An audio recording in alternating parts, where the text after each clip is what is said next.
Hey, welcome to the Gamer Zone, not AutoZone. Today I'm going to be talking about the Switch. Here I go. Howdy. It's Kind Wally. Today, I want to talk more about the Switch. I think that the Switch is probably one of the best mobile gaming devices since the DS. Of course, Nintendo is the reigning champion of companies that have made mobile gaming devices. One of my biggest problems with the DS was the D-pad and the little slidey stick. Not that I spent too much time with it, but I have spent a lot of time with the Switch. And I gotta admit, these sticks, they're a little better, but not that much. I didn't get it, but a lot of people have complained about Joy-Con drift.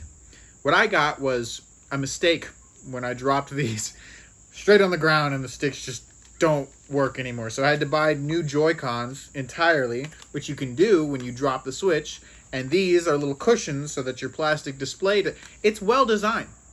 These are expendable. When you press this button too many times, you just buy a new set of Joy-Cons. Now they're $80, which is a lot. Many people already know this about the console. It's been around for a while. It's got a little kickstand that's been improved with other models, so it doesn't do that. Overall, this thing plays a lot of games, mostly Nintendo ones, but I have found that most of the games that I enjoy are not Nintendo. There's Legend of Zelda. That's a good one. Breath of the Wild is amazing. I haven't played its sequel, which is Tears of the Kingdom. But I've played games like Assassin's Creed, a little bit of Metal Gear, Dead Cells, Hades, a bunch of games like The Witcher 2 that are just not really specific to the Switch. How does that fare on a device that mostly is underpowered, has a kind of old 2017 NVIDIA chip, it might be even older than that, and has a small display? I would say that surprisingly, the optimization is there, and the games are good. There's a game called Dead Cells, like I said, I play a lot.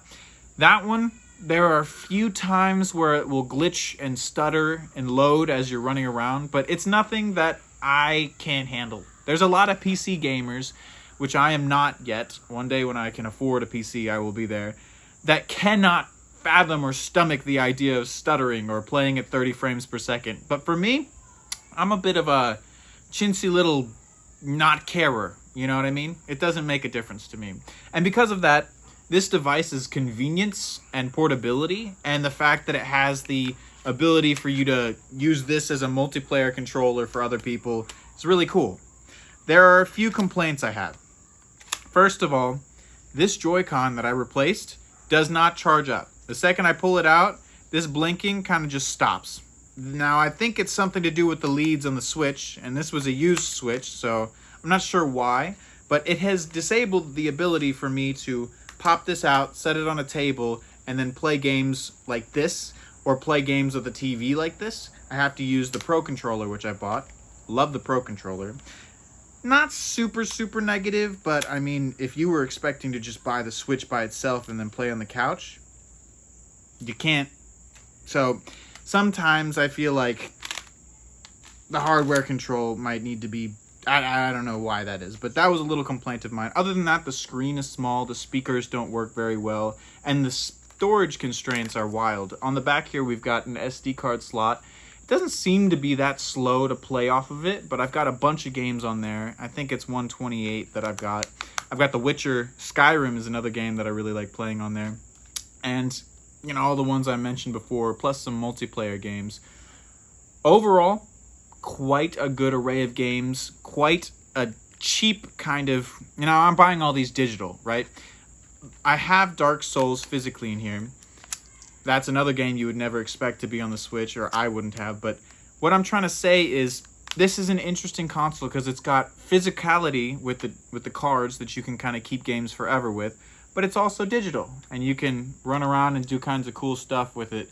Either way, really, to me, it's something that is a versatile piece of hardware. And that, in 2017, it being much cheaper now, is a steal.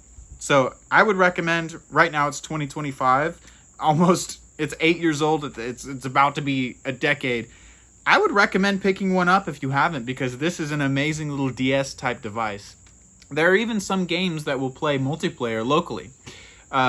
Now, sometimes to play games online, you have to have Switch, Nintendo Online Switch. That's ridiculous. It's like the old Xbox 360 days, and that's how consoles are now. You have to pay a subscription service to use their online servers. I kind of get it, but PC doesn't have that constraint, but it has a huge cost to get into the PC market, so it's a bit of a trade-off. If you're going to play alone personal games and you only want to have a few, this is the way to go.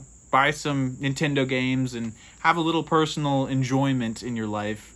Even if the Joy-Con breaks, you can still keep it in your hands and play it mobily. This is a wonderful mobile DS replacement. The sticks are okay, the buttons are okay, but if they break or anything goes wrong, just buy some more. It's okay as a multiplayer device too. That covers it. I'm pretty into the Switch.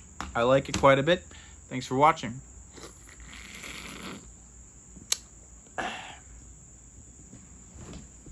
Huh.